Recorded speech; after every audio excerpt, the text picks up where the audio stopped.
Karena Nabi berjanji dalam hadis yang saya baca tadi, seluruh umatku akan masuk surga. Amin.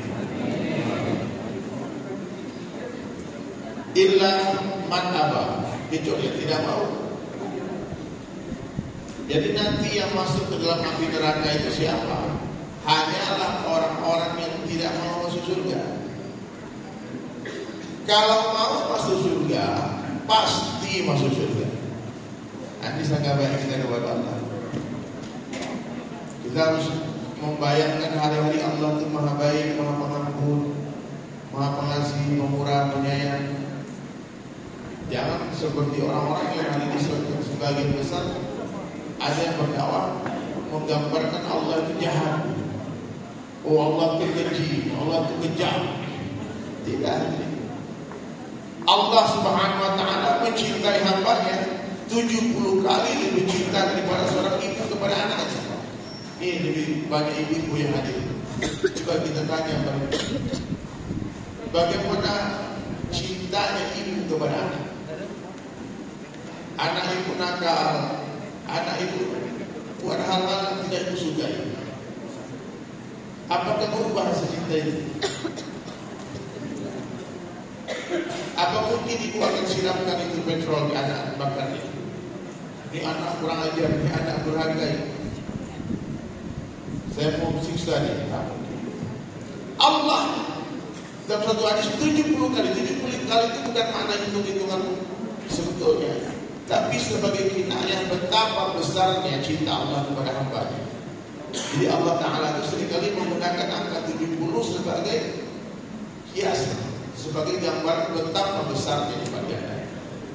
2 rakaat dengan imamah lebih baik daripada 70 rakaat tanpa imamah, 2 rakaat dengan miswak lebih baik 70. Itu bukan hitungan matematika seperti yang kita bayangkan. Jadi Rasulullah menjelaskan betapa besar cinta Allah kepada hambanya. Berjuta kesalahan yang kita lakukan, Allah tetap setia menunggu kita. Seringkali asbab satu kebaikan hambanya itu Allah menghapuskan semua dosa. Allah hapuskan semua keburukan. Beda dengan manusia. Manusia ini kadang-kadang asbab satu keburukan kita, dia hapus semua kebaikan kita. Betul tak?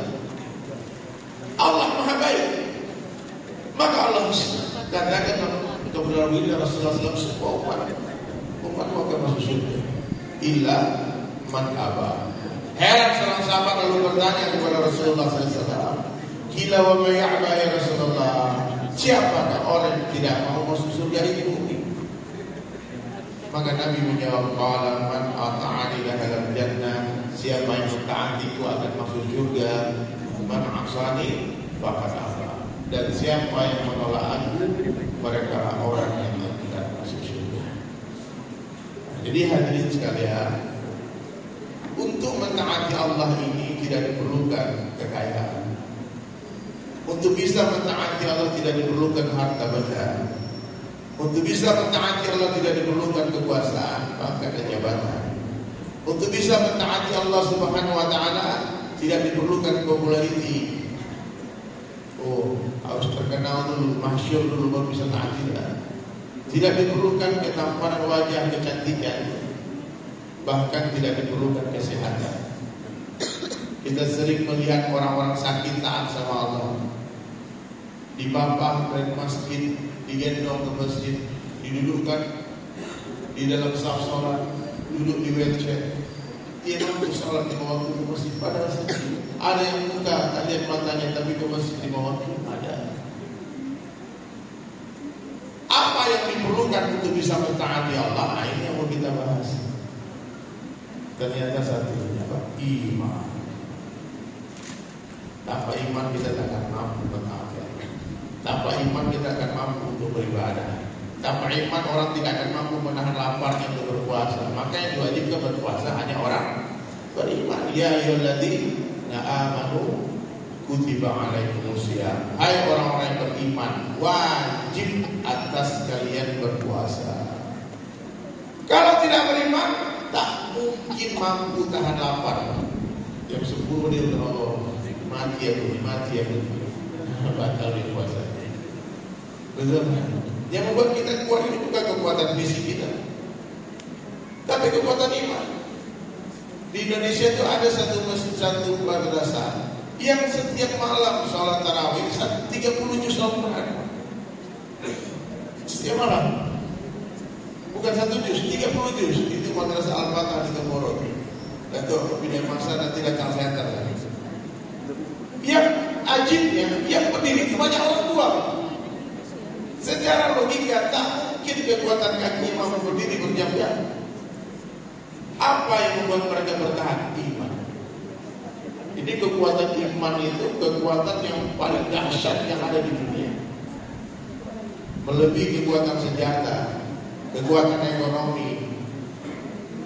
Kita belajar dari perang Badar. Perang Badar 70 hanya yakin kepada Allah, tapi perkataan Nabi kita selisih. Oh, yang penting Allah lah. Gak bisa. Abu Jahal itu tahu Allah yang menciptakan, Allah memelihara, Allah memberi rezeki. Kenapa dia dikatakan jahal? Kenapa dia dikatakan bodoh? Karena dia tidak mau mengikuti baginda Rasulullah SAW. Jadi orang kafir Quraisy itu tauhid itu kepada Allah. Itu berhala-berhala itu dia katakan Tuhan kami itu main dalam sebarang. Pada mereka berdalil yang menghidupkan Allah, mematikan Allah, yang memberi rezeki Allah, bisa mereka buat. Maka Abu Jahal Abul Hakam waktu itu dikatakan bapak kebodohan gara-gara tidak mau ikut baginda Rasulullah SAW. Maka mulai hari ini, Bapak Ibu semua jangan meremehkan sunnah. Oh itu kan sunnah. Saya tidak dengar cakap seperti ini, Pak. Ini sunnah. Oh itu kan sunnah. Kenapa kalau sunnah rupanya? Apakah harus ditinggalkan? Dulu para sahabat menghidupkan sunnah karena itu sunnah. Hari banyak umat Rasulullah SAW meninggalkan sunnah karena itu sunnah. Kembali ke sunnah. Jangan remehkan sunnah. Bapak Ibu lihat di Sulaiman kenapa pakai sholat ini sunnah. Tak pakai pun tak apa. Asal jangan menghina sunnah. Orang tanya sama saya, boleh tak sholat itu pakai peci nasional? Indonesia ini kita cari peci, tapi peci Melayu nasional. Bukan dulu bikin famous Indonesia. Peci kapal boleh. Kalau warna putih boleh? Boleh. Kalau warna-warni boleh? Boleh juga. Kalau tak pakai peci boleh tak sholat? Boleh juga. Yang tak boleh itu sholat pakai helm. Ini ada polisnya, pakai helm tidak boleh. Karena kepala kita harus nempel di tempat sujud. Betul nggak ada? Tapi kalau helm itu dipotong tengah-tengahnya, boleh. Asalkan tempat sujud kita itu bisa jika kita kena tanah. Jadi jangan sampai ada orang, oh kenapa itu kayak orang Arab? Tidak, ini bukan budaya Arab. Imamah ini sunnah Rasulullah SAW. Di Indonesia itu ada 2 organisasi besar, Muhammadiyah dan NU. Ya. Ternyata 100 tahun yang lalu itu dua-duanya berdirinya bersorban. Hari ini tidak ada satu orang pengikutnya pun yang bersorban. Jadi saya bilang saya Muhammadiyah, tapi coba tengok tuh kayak dia mana lagi itu begini semua, very maaf. Jadi ini sorban. Bahkan sorbannya Rasulullah itu udah pernah diminta oleh Ummahatul Mukminin Khadijah Al-Kubra radhiyallahu anha sebagai kain kafannya. Sebelum wafatnya beliau minta ke Nabi, ya Rasulullah SAW, sekiranya aku wafat meninggal terlebih dahulu, boleh gak aku minta sesuatu? Apa ya saya? Tolong kafankan aku dengan sorban. Maka sorban Nabi itu besar. Ada musim sorbannya para ulama itu besar itu perlu kain kafan yang mereka balurkan di kepala supaya ingat mati. Ya, banyak sunnah Nabi, pakai kilat mata sebelum tidur sunnah, memendekkan kumis sunnah, memakai miswak itu sunnah, pakai ketor itu sunnah, memotong kuku itu sunnah, mencabut bulu dunia itu sunnah, mencukur bulu kemaluan itu sunnah, memakai wangi-wangi itu sunnah. Banyak sunnah Nabi. Ujung rambut sampai ujung kaki, bangun tidur sampai tidur lagi, comeback di sunnah. Amalkan sunnah semampunya, bukan semaunya. Bapak, jadi di perang Uhud itu pelajaran gara-gara satu sunnah Nabi turun dari Gunung Uhud berapa? 70 orang syahid. Yang memang yang lebih hebat lagi pelajaran dari mana? Perang Hunain. Ini tiga perang ini ada di Al-Quran cerita. Di perang Hunain semua sunnah Nabi dihidupkan. Kata Nabi Sallallahu Alaihi Wasallam, pasukan berkuda di sini, pasukan pemanah di sini, pasukan pedang di sini, tombak di sini, semua taat. Jumlah pasukan umat Islam bahkan lebih banyak daripada orang kafir. 12.000 pasukan tentara. Orang-orang yang awal masuk Islam, ya yang terakhir masuk Islam, yang baru masuk Islam, bisik-bisik. Kita pasti menang. Kenapa? Kita banyak. Kita punya senjata. Senjata kita lengkap, jumlah kita banyak. Meskipun sunnah dihidupkan, tapi kalau yakin tak lagi kepada Allah, yakin kepada jumlah, yakin dengan harta, yakin dengan kekuasaan, bahaya. Perang Hunain kalah. Jadi umat Islam ini meskipun banyak, tapi kalau tidak melibatkan Allah dalam perjuangan, pasti kalah. Maka libatkan Allah. Ada perkataan Sayyidina Ali yang masyhur itu, siapa saja yang yakin dengan kekuasaan kata beliau, maka Allah akan hinakan dia. Siapa yang yakin dengan harta benda, Allah akan kurangkan hartanya. Tak cukup. Sudah punya berjuta-juta ringgit, kurang. Banyak sudah duit, kurang, tak cukup. Banyak belum tentu cukup, sedikit belum tentu kurang. Nah, orang yang yakin dengan harta, yang cinta harta itu tidak pernah cukup hartanya. Allah kurangkan hartanya. Siapa yang yakin dengan ilmu, jangan putus asa dengan rahmat Allah. Itu maksudnya. Maka Pak, Bunda, Datuk Datin, kita boleh menjadi hakim di dunia ini. Kita tidak boleh menjadi Tuhan yang mengatakan, kalau di masuk neraka ini. Ya. Siapa yang punya jaminan surga? Siapa yang pasti yakin pasti masuk surga angkat tangan? Ada. Dan siapa yang pastikan kita masuk surga? Sombong itu namanya. Yang pasti masuk surga para nabi, kemudian para sahabat radhiyallahu anhum ajma'in. Itu sahabat namanya disebut Nabi yang asyarah mubasyyirin. Ada 10 orang yang pasti masuk surga. Selain itu, enggak tahu juga, mungkin ada transit juga di neraka. Enggak tahu kita urusan Allah. Bahkan ada 300 orang munafik yang menyelinap di dalam sana. Dan hanya Nabi dan Huzaifah bin Yaman yang tahu orang-orang itu. Nabi memberikan catatan nama orang-orang munafik di tengah-tengah kalian. Kenapa Nabi tidak umumkan dan tunjuk kaum munafik tidak? Nabi tidak ingin umatnya berpecah belah. Nabi tidak ingin difitnah dan menghukum sahabatnya sendiri. Karena orang munafik ini bahaya kata. Lisan dan hati berbeda, itu munafik. Nah, menggunting dalam lipatan, musuh dalam selimut, ini munafik. Maulah Bapak Ibu hilang munafik dari hati, bagaimana caranya?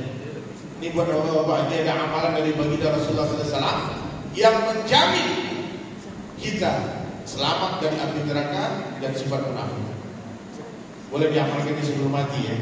Kata Nabi SAW dalam sebuah hadis, siapa yang sholat berjamaah di masjid selama 40 hari tanpa tertinggal takbiratul ula bersama imam, maknanya imam takbir kita di belakang, tidak masbuk satu waktu pun, subuh, zuhur, asar, maghrib, isya, 40 hari berturut-turut di masjid, di tempat azan dikumandangkan. Apa jadi Allah? Bara'atun minan nar wa bara'atun minan nifaq. Dijauhkan dari api neraka dan dijauhkan dari sifat munafik. Dijelas Datuk di warga Bimbing. Siapa yang bisa 40 hari berturut-turut? Ada teman saya itu Pak Wali Kota sekarang jadi gubernur ya di Bengkulu. Dia buat pengumuman, siapapun dari warga Bengkulu yang 40 hari berjamaah tapi tertinggal takbiratul ula bersama imam, aku bagi mobil Innova. Benar Pak, dia bagi itu di Indonesia heboh tuh. Sampai dipanggil sama Majelis Ulama Indonesia. Apa-apaan ini? Dia bilang ini warga itu kalau ditawar ke surga tak berminat. Diancam neraka saya takut. Dikasih Innova 12.000 orang sholat zuhur waktu itu. Pagi diumumkan zuhur 12.000. Ini umat maunya begitu. Surga tak mau, neraka tak takut, ringgit mau. Coba nanti umumkan besar. Siapa sholat subuh 100 ringgit? Sholat subuh penuh di masjid semua. Betul nggak Pak? Inilah dunia. Maka mulai hari ini kita cabut akan hubbud dunia dari hati, ganti dengan hubbul akhirat, ganti dengan cinta akhirat. Dunia bukan tempat tinggal, dunia tempat meninggal. Dunia tidak ada apa-apanya. Udah, dunia ini hanya indah sebelum dimiliki. Kalau sudah dimiliki biasa-biasa aja. Betul nggak Pak? Sebelum saya ke Malaysia, kebayang Malaysia itu luar biasa. Sampai di Malaysia ternyata biasa-biasa saja. Sama dengan Indonesia, matahari sama, pantai di seluruh dunia begitu saja. Ya, makannya pun mirip semua.